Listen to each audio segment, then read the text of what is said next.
Aku datang ke kebunku, Dinda pengantinku. Kukumpulkan mur dan rempah-rempahku. Ku makan sambangku dan maduku. Ku minum anggurku dan susuku. Makanlah, teman-teman. Minumlah. Minumlah sampai mabuk cinta. Aku tidur, tetapi hatiku bangun. Dengarlah, kekasihku mengetuk. Bukalah pintu, Dinda, manisku, merpatiku, idam-idamanku. Karena kepalaku penuh embun dan rambutku penuh tetesan embun malam. Bajuku telah kutanggalkan. Apakah aku akan mengenakannya lagi? Kakiku telah kubasuh. Apakah aku akan mengotorkannya pula? Kekasihku memasukkan tangannya melalui lubang pintu. Berdebar-debarlah hatiku. Aku bangun untuk membuka pintu bagi kekasihku. Tanganku bertetesan mur. Bertetesan cairan mur jari-jariku pada pegangan kancing pintu. Kekasihku kubukakan pintu, tetapi kekasihku sudah pergi, lenyap. Seperti pingsan aku ketika ia menghilang. Ku cari dia, tetapi tak kutemui.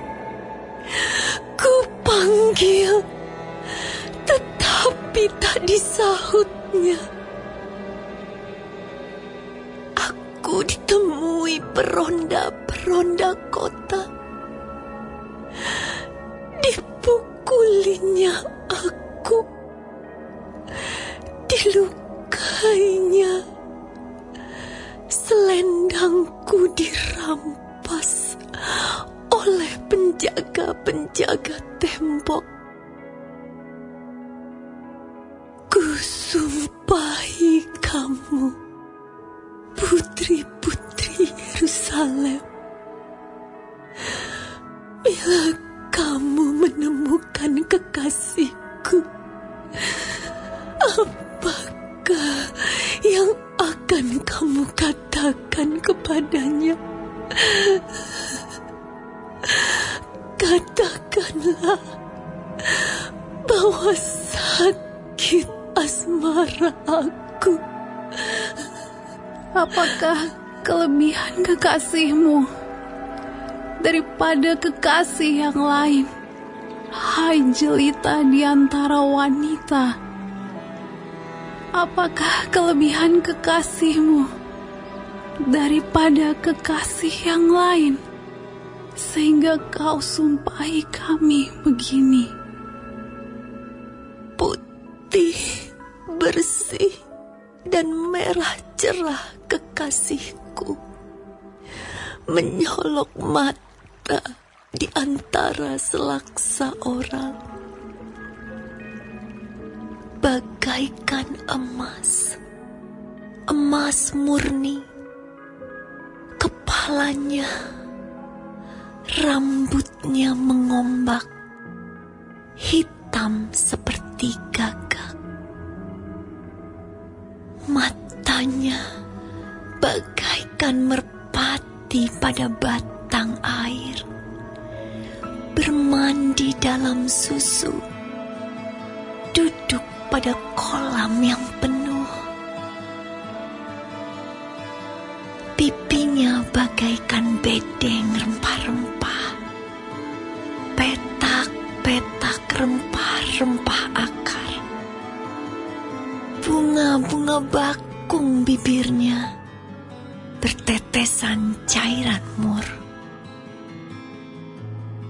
Tangannya bundaran emas, berhiaskan permata tarsis.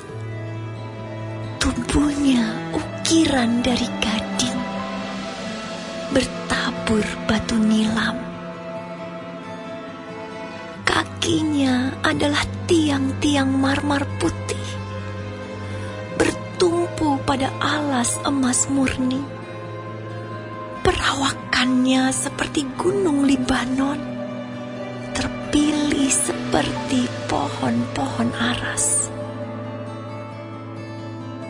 Kata-katanya manis semata-mata. Segala sesuatu padanya menarik. Demikianlah kekasihku, demikianlah temanku, hai putri-putri Yerusalem.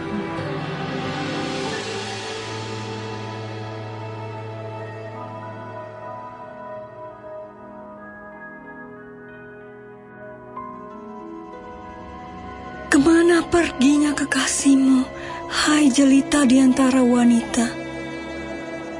Ke jurusan manakah kekasihmu pergi, supaya kami mencarinya besertamu? Kekasihku telah turun ke kebunnya, ke bedeng rempah-rempah, untuk mengembalakan domba dalam kebun dan memetik bunga bakung. Aku kepunyaan kekasihku, dan kepunyaanku kekasihku, yang mengembalakan domba di tengah-tengah bunga bakung.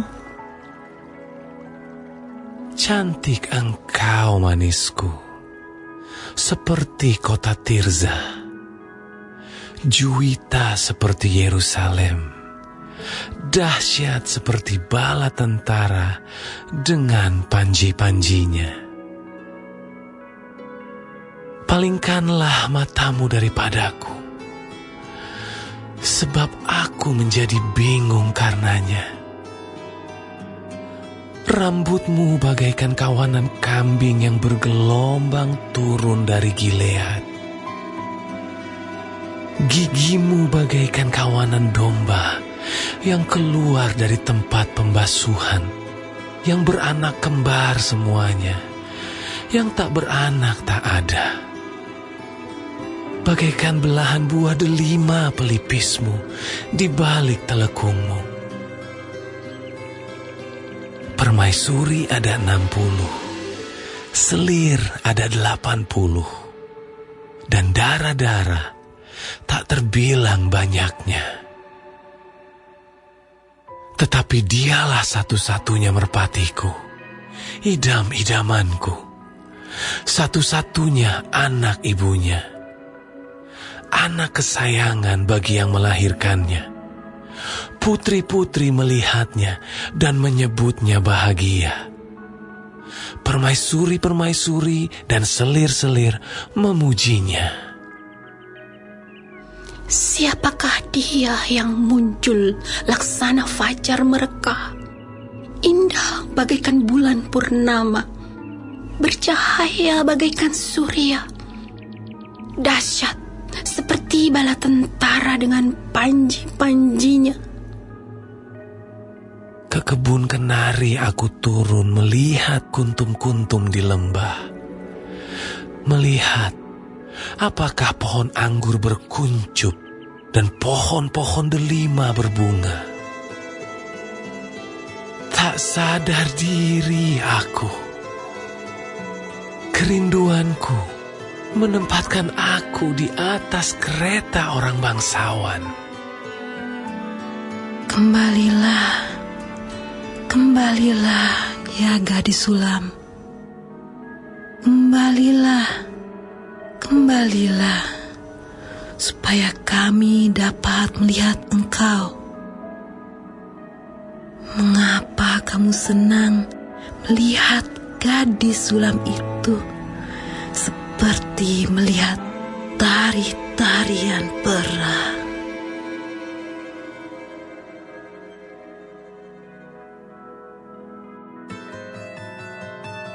Betapa indah langkah-langkahmu dengan sandal-sandal itu, putri yang berwatak luhur. Lengkung pinggangmu bagaikan perhiasan, karya tangan seniman. Pusarmu seperti cawan yang bulat, yang tak kekurangan anggur campur. Perutmu timbunan gandum, berpagar bunga-bunga bakung. Seperti dua anak rusa buah dadamu, seperti anak kembar kijang. Lehermu bagaikan menara gading, matamu bagaikan telaga di Heshibon, dekat pintu gerbang Batrabim. Hidungmu seperti menara di gunung Libanon yang menghadap ke kota Damsyik. Kepalamu seperti bukit Karmel. Rambut kepalamu merah lembayung. Seorang raja tertawan dalam kepang-kepangnya. Betapa cantik, betapa jelita engkau, hai tercinta di antara segala yang disenangi. Sosok tubuhmu seumpama pohon korma, dan buah dadamu gugusannya. Kataku, aku ingin memanjat pohon korma itu dan memegang gugusan-gugusannya. Kiranya buah dadamu seperti gugusan anggur, dan nafas hidungmu seperti buah apel. Kata-katamu manis bagaikan anggur. Ya, anggur itu mengalir kepada kekasihku dengan tak putus-putusnya, melimpah ke bibir orang-orang yang sedang tidur. Kepunyaan kekasihku aku, kepadaku gairahnya tertuju. Mari kekasihku, kita pergi ke padang, bermalam di antara bunga-bunga pacar. Mari kita pergi pagi-pagi ke kebun anggur dan melihat apakah pohon anggur sudah berkuncup. Apakah sudah mekar bunganya? Apakah pohon-pohon delima sudah berbunga? Di sanalah aku akan memberikan cintaku kepadamu. Semerbak bau buah dudaim. Dekat pintu kita ada pelbagai buah-buah yang lezat, yang telah lama dan yang baru saja dipetik. Itu telah kusimpan bagimu, kekasihku.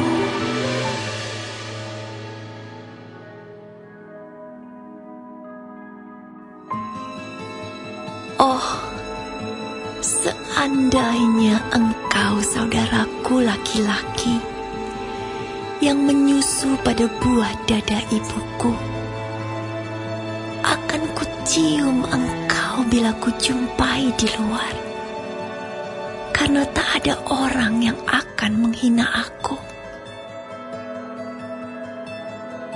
Akan kubimbing engkau dan kubawa ke rumah ibuku, supaya engkau mengajar aku. Akan kuberi kepadamu anggur yang harum untuk diminum, air buah delimaku. Tangan kirinya ada di bawah kepalaku, tangan kanannya memeluk aku.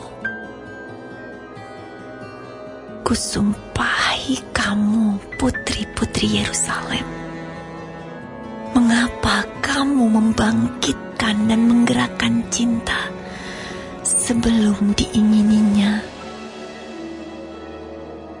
Siapakah dia yang muncul dari padang gurun, yang bersandar pada kekasihnya? Di bawah pohon apel kubangunkan engkau. Di sanalah ibumu telah mengandung engkau. Di sanalah ia mengandung dan melahirkan engkau. Taruhlah aku seperti meterai pada hatimu, seperti meterai pada lenganmu, karena cinta kuat seperti maut, kegairahan gigih seperti dunia orang mati. Nyalanya adalah nyala api, seperti nyala api Tuhan. Air yang banyak tak dapat memadamkan cinta. Sungai-sungai tak dapat menghanyutkannya. Sekalipun orang memberi segala harta benda rumahnya untuk cinta, namun ia pasti akan dihina. Kami mempunyai seorang adik perempuan yang belum mempunyai buah dada. Apakah yang akan kami perbuat dengan adik perempuan kami pada hari ia dipinang? Bila ia tembok, akan kami dirikan atap perak di atasnya. Bila ia pintu, akan kami palangi dia dengan palang kayu aras. Aku adalah suatu tembok, dan buah dadaku bagaikan menara.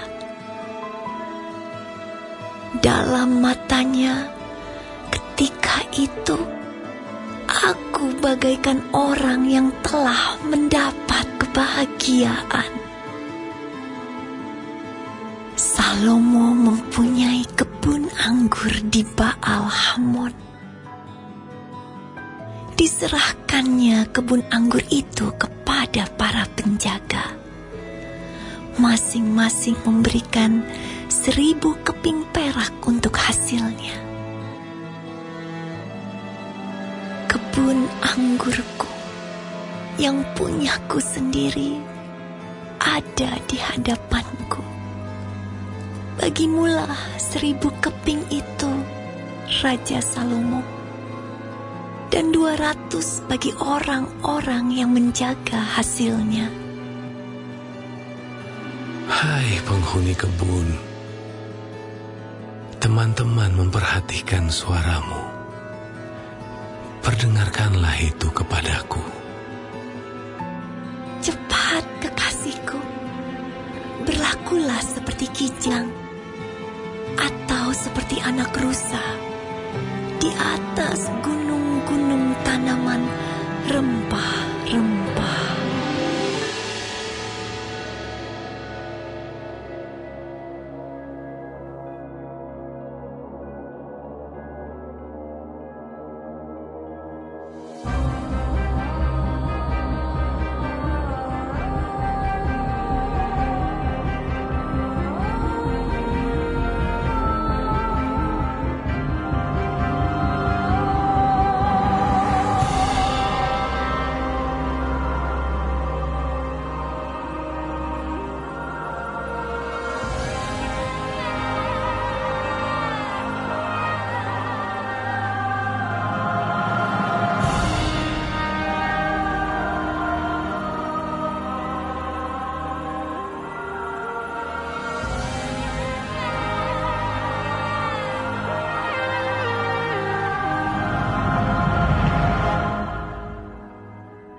Kitab Filipi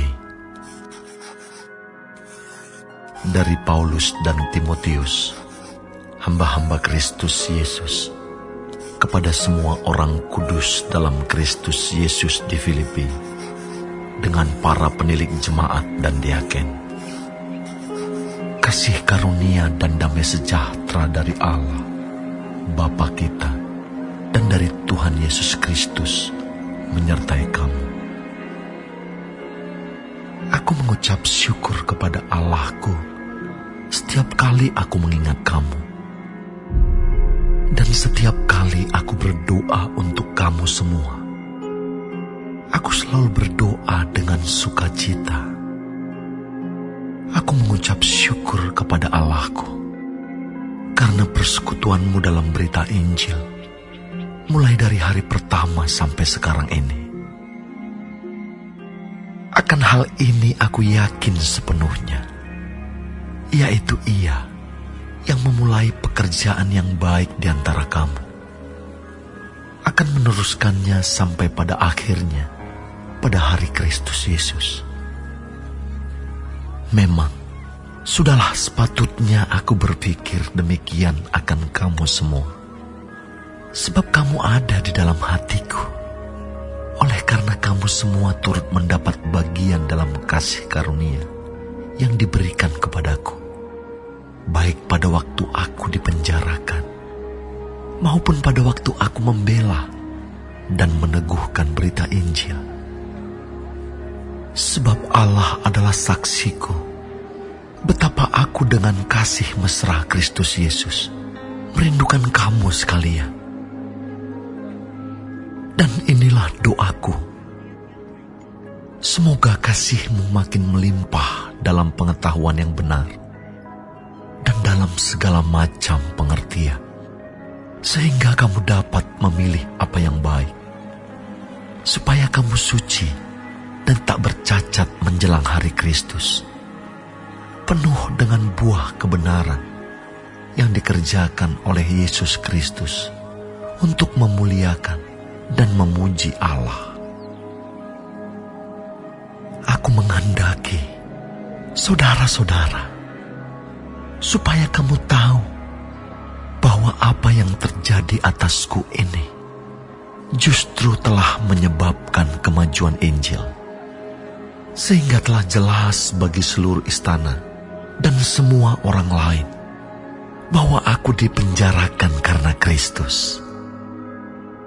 Dan kebanyakan saudara dalam Tuhan telah beroleh kepercayaan karena pemenjaraanku, untuk bertambah berani berkata-kata tentang firman Allah dengan tidak takut. Ada orang yang memberitakan Kristus karena dengki dan perselisihan, tetapi ada pula yang memberitakannya dengan maksud baik. Mereka ini memberitakan Kristus karena kasih, sebab mereka tahu bahwa aku ada di sini untuk membela Injil. Tetapi yang lain karena kepentingan sendiri dan dengan maksud yang tidak ikhlas. Sangkanya dengan demikian, mereka memperberat bebanku dalam penjara. Tetapi tidak mengapa, sebab bagaimanapun juga, Kristus diberitakan baik dengan maksud palsu maupun dengan jujur.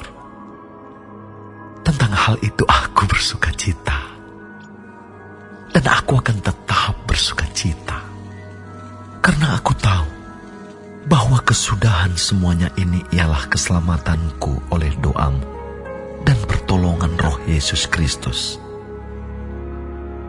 Sebab yang sangat kurindukan dan kuharapkan ialah bahwa aku dalam segala hal tidak akan beroleh malu, melainkan seperti sedia kala. Demikian pun sekarang, Kristus dengan nyata dimuliakan di dalam tubuhku, baik oleh hidupku maupun oleh matiku. Karena bagiku hidup adalah Kristus, dan mati adalah keuntungan. Tetapi jika aku harus hidup di dunia ini, itu berarti bagiku bekerja memberi buah. Jadi mana yang harus kupilih? Aku tidak tahu. Aku didesak dari dua pihak. Aku ingin pergi dan diam bersama-sama dengan Kristus. itu memang jauh lebih baik. Tetapi lebih perlu untuk tinggal di dunia ini karena kamu. Dan dalam keyakinan ini, taulah aku akan tinggal dan akan bersama-sama lagi dengan kamu sekalian, supaya kamu makin maju dan bersukacita dalam iman, sehingga kemegahanmu dalam Kristus Yesus makin bertambah karena aku, apabila aku kembali kepada kamu. Hanya hendaklah hidupmu berpadanan dengan Injil Kristus, supaya apabila aku datang aku melihat, dan apabila aku tidak datang aku mendengar, bahwa kamu teguh berdiri dalam satu roh dan sehati sejiwa, berjuang untuk iman yang timbul dari berita Injil, dengan tiada digentarkan sedikit pun oleh lawanmu. Bagi mereka semuanya itu adalah tanda kebinasaan, tetapi bagi kamu tanda keselamatan, dan itu datangnya dari Allah. Sebab kepada kamu dikaruniakan bukan saja untuk percaya kepada Kristus, melainkan juga untuk menderita untuk Dia dalam pergumulan yang sama, seperti yang dahulu kamu lihat padaku, dan yang sekarang kamu dengar tentang aku.